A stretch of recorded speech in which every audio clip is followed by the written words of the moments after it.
Hi there, welcome to Megan Makes Cupcakes. Today I'm going to show you what peaches, cream, and coffee cake have in common. So come along with me as we make this delicious cupcake treat. Okay, so let's get started making these vegan and gluten-free peaches and cream coffee cake cupcakes.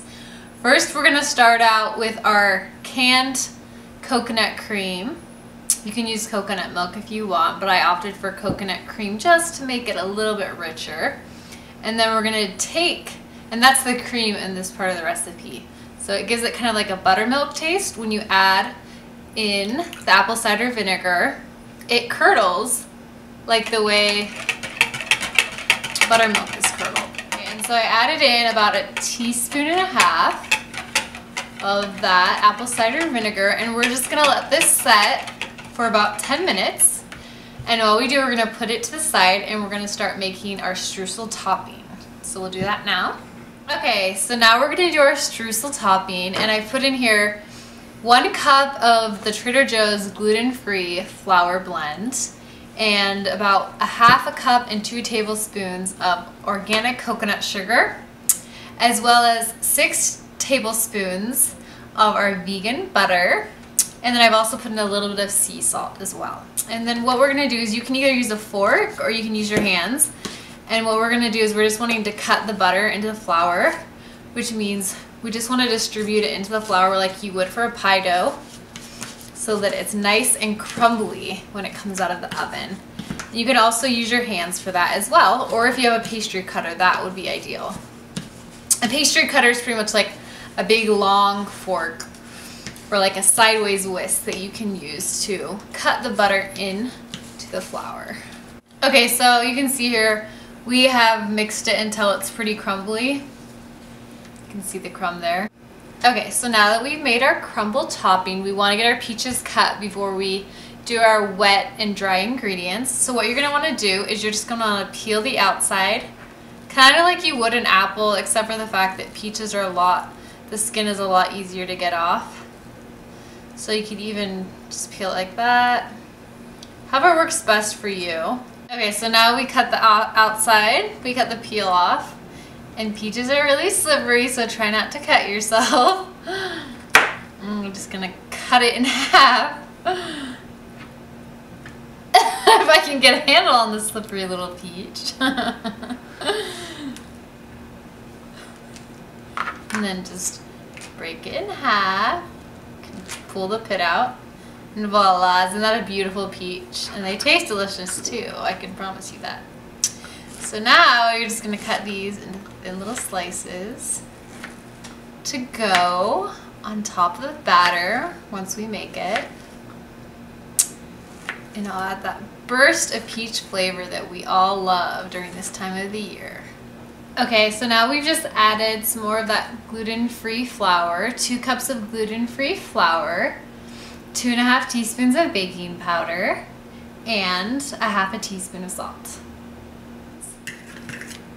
Okay, and now we're gonna prepare the wet ingredients so that we can combine them with our dry ingredients. Okay, we're back with our wet ingredients. We let our coconut cream curdle, and we've added the rest of our wet ingredients to that. So that's 1/2 cup of maple syrup, 3 tablespoons of canola oil, 1 teaspoon of vanilla extract, and 1/2 teaspoon of almond extract. And we're just gonna whisk those together. And voila! You have your wet ingredients, and they're ready to go into the dry ingredients. So we're back, and we're gonna be combining our wet ingredients into our dry ingredients, and we're going to do that now. So you can make a little well in the middle. You're just gonna pour it right in. Oops. You can see it's kind of gray, and it's because of all those vanilla beans. You see them on the bottom? They're gonna be delicious in our mixture here. So now, because this is a coffee cake, you just want to combine it until everything is moistened. You don't want to overmix it, because that is going to create a tough batter, which is exactly the opposite of what we're going for here. So just keep on mixing, get your arm workout for the day. or use an electric mixer if you're not quite as brave. It's up to you. Alright.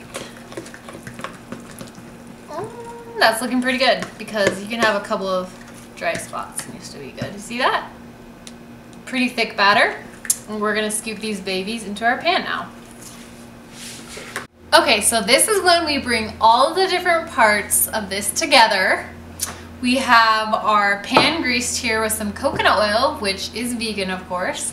And then we're just gonna scoop our muffins into the pan. We want them about 3/4 of the way full, and I'm just using a standard ice cream scoop here, and that works really well for that. Okay, so now that we put our batter in, we're just gonna take some of those peach slices that we cut earlier, and we just wanna put them right on top of the batter so that the peach flavor comes out really well. And then we're gonna take some of the streusel topping we made, and we're just gonna sprinkle it right on top. So you can have a burst of sugar and fat in your mouth. Everyone loves that. Okay, we're back, and we put all of our batter, peaches, and streusel on top. And we're just gonna put these bad boys into the oven. And once we do, we'll be back to show you the finished product. We're back, and our vegan, gluten-free peach coffee cake cupcakes are out of the oven. It's a mouthful there. But anyways, these cupcakes smell delicious. They taste delicious because I sneaked a little bite. And they'd be great for any summer party or activity that you're going to. They're also great served with vegan ice cream or a dairy-free topping. So I hope that you give these cupcakes a try. Thanks so much for tuning in, and we'll see you again next time.